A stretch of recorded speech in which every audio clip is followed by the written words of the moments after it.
Last we have discussed what is the features, element और characteristic of partnership firm.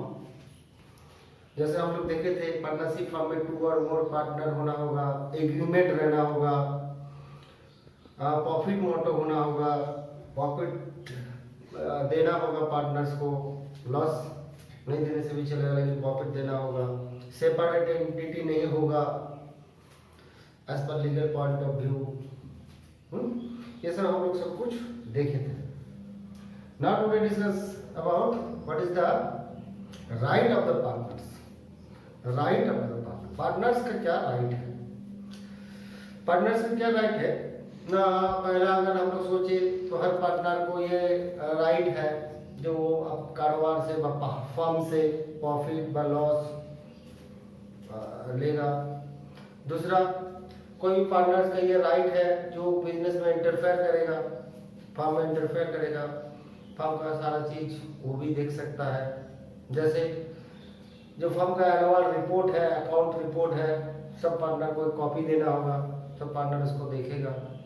कोई partner अगर किसी भी कोई भी ओपिनियन में डिसएग्रीमेंट होता तो उसका बोलने का हक होगा। जैसे as example admission of new partner, कोई पार्टनर एडमिट होना चाहते हैं लेकिन कोई एक पार्टनर कह रहा, मानो एक सर वाई पार्टनर था, जेड एडमिशन होना चाह रहा, एक इसमें राजी है, वाई बोला नहीं उसको नहीं लेंगे, बाबू अपॉइंटमेंट नहीं हो सकता, इंट्रोड्यूस नहीं हो सकता, तो उसको ये राइट है बोलने का। और भी अगर कोई पार्टनर मानो रिटायर करना चाहता है तो रिटायर हो सकता है लेकिन उसके लिए प्रॉपर नोटिस देना होगा कि वो रिटायर होना चाहता है। ये सब पार्टनरशिप का फर्म का उन लोग का एवरी पार्टनर का राइट है, ठीक ना। अगर उसके बाद हम लोग सोचते जे limited LLP, limited liability partnership firm, sir इसके बारे में डिटेल्स क्लास 12 के बच्चे लोगों के लिए उतना कुछ खास नहीं है, लेकिन ये बात भी आप लोग याद रखिएगा कि एलएलपी भी एक पार्टनरशिप का ही पार्ट है। एलएलपी लिमिटेड लायबिलिटी पार्टनरशिप जो 2008 में इसका एक्ट बना था, 2008 में इसका एक्ट बना था ये। लेकिन something distinguish between partnership firm, partnership firm से एलएलपी का डिफरेंस है। क्यों एलएलपी में एक्चुअली एलएलपी का आगे जाके जब हम लोग पढ़ेंगे तो LLP almost like to a company. क्यों यहाँ सेपरेट एंटिटी रहेगा, जैसे पार्टनरशिप फर्म में कोई सेपरेट एंटिटी नहीं है, इसमें रहेगा। इसके बारे में डिटेल्स हम लोग जानेंगे हायर स्टडीज में, लेकिन अभी इतना जानना जरूरी है सर, नहीं तो कभी भी आप लोग अगर किसी जगह में कुछ आता है तो आप लोग सोचोगे एलएलपी मतलब क्या। सर एलएलपी का फुल फॉर्म है limited liability company partnership, limited liability partnership. इसमें just like a company but not totally on companies format, लेकिन इसमें डिफरेंस है। पार्टनरशिप और एलएलपी में डिफरेंस है। भले इसको बोला जा रहा है लिमिटेड लायबिलिटी पार्टनरशिप, लेकिन इसमें डिफरेंस है। एक्चुअली पार्टनरशिप फर्म बाद में एलएलपी फर्म होता है, उसके बाद कंपनी भी फर्म हो सकता है। तो हम लोग अभी अपना थोड़ा कॉन्सेप्ट ये जान सकते हैं कि LLP just the first step of company formation, is not a partnership firm and not a company, it's a middle portion. इसके बारे में हम लोग डिटेल्स जानेंगे। ये 2008 में एक्ट फॉलो हुआ था, इस एक्ट के तहत एलएलपी का सारा चीज होता है। इसके बाद अगर हम लोग को जानना है तो पार्टनरशिप डीड जानना है। What do mean partnership deed और एग्रीमेंट, जो बताया था नेचर और फीचर्स में।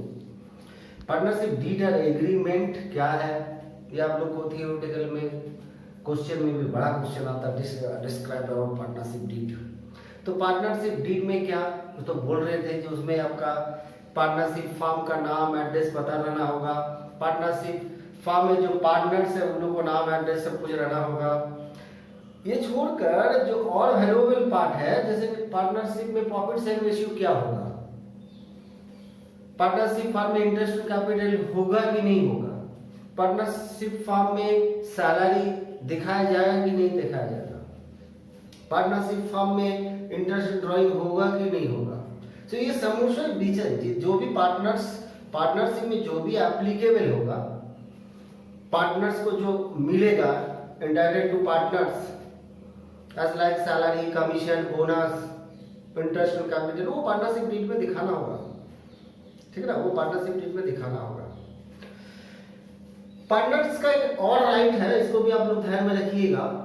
अगर कोई पार्टनर फर्म को, अगर कोई मेंबर और पार्टनर फर्म को लोन देता है, उसके ऊपर अगर इंटरेस्ट रेट नहीं बताता, इतना परसेंट उसको इंटरेस्ट देना होगा, तो 6% पाराना हिसाब से उसको इंटरेस्ट देना पड़ेगा।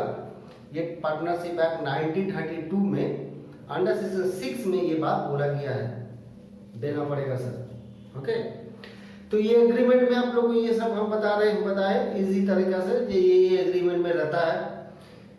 पार्टनरशिप का नेम, एड्रेस, पार्टनर्स का नेम, एड्रेस, पार्टनर को क्या क्या मिलेगा, सारा दिखाना पड़ेगा। प्रॉफिट शेयरिंग रेशियो किस तरह डिवाइड होगा, ये समूचे विषय पार्टनरशिप डीड में रहना चाहिए। गुडविल वैल्यूएशन कैसे होगा, पार्टनरशिप डीड में रहना चाहिए, ठीक ना। अच्छा, ऑडिट कैसे रिपोर्ट को किया जाएगा, कोई फर्म ऑडिट कंपनी में कोई ऑडिट फार्म में कोई ऑडिट करने आएगा कि नहीं, समझे विषय पार्टनरशिप डीड में रहेगा। अगर मानो पार्टनरशिप डीड नहीं रहता, in absence of partnership deed, उस परिस्थिति में अगर कुछ डिस्प्यूट अराइज होगा, माइंड इट, पार्टनरशिप डीड नहीं है, पार्टनरशिप डीड है तो प्रॉब्लम तो नहीं है। मानिए पार्टनरशिप डीड में लिखा है कि इंटरेस्ट ऑन कैपिटल, इवेंट कारोबार में लॉस भी है तो देना पड़ेगा, ऐसे कुछ लिखा है, तो इस परिस्थिति में अगर इंटरेस्ट ऑन कैपिटल देना है तो देना है।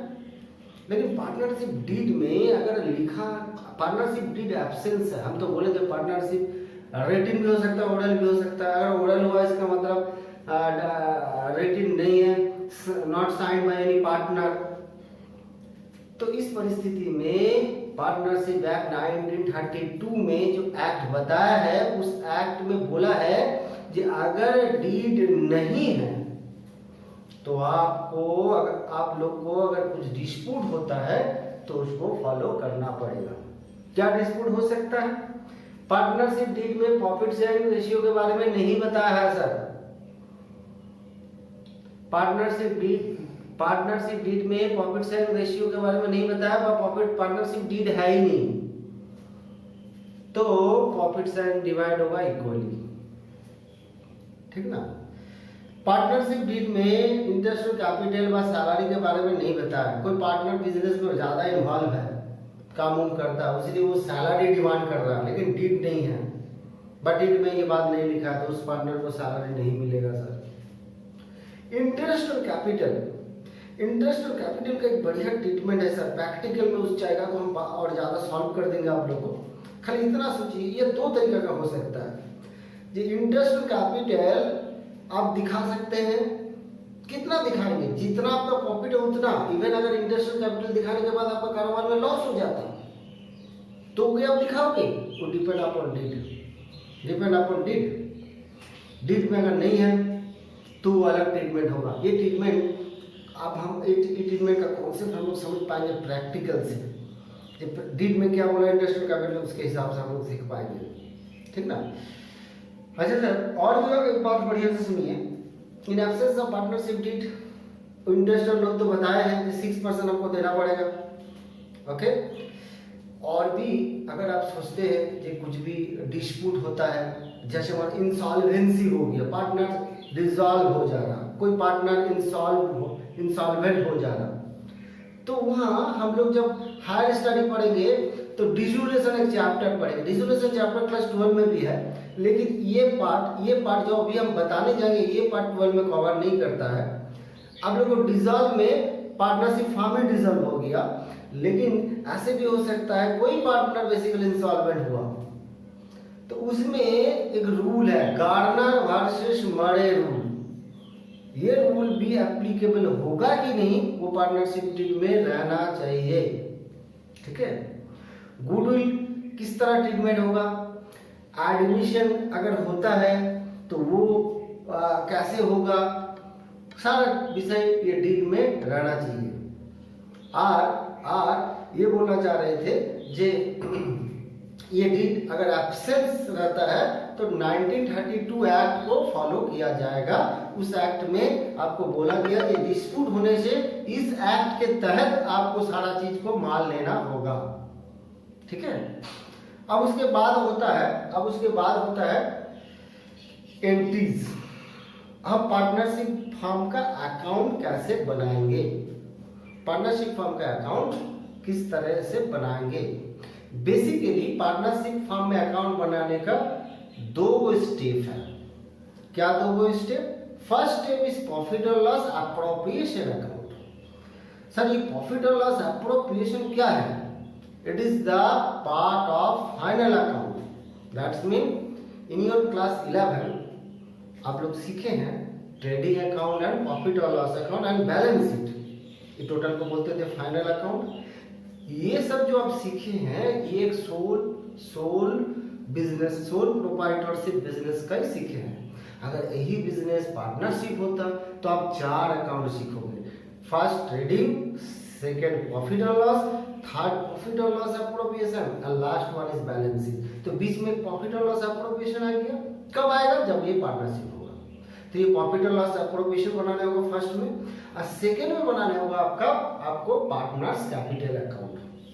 ये पार्टनर्स कैपिटल भी 2 पार्ट से डिवाइड होगा, एक फिक्स्ड कैपिटल, एक फ्लैक्चुएटिंग कैपिटल। एक फिक्स्ड कैपिटल, एक फ्लैक्चुएटिंग कैपिटल। तो बेसिकली हम लोग को पार्टनरशिप में फर्स्ट स्टेप में हमको बनाना होगा, बस सीखना होगा क्या ना, प्रॉफिट और loss appropriation and partners capital account, ठीक ना। इसके बाद हम लोग इस अकाउंटिंग प्रोसेस में जाएंगे। ये प्रॉफिट और लॉस अप्रोप्रिएशन में क्या क्या आएगा, पार्टनर्स कैपिटल को कैसे बनाएंगे, इसका कॉन्सेप्ट क्या है, इसको किस तरह से जाएंगे, ठीक ना। ओके।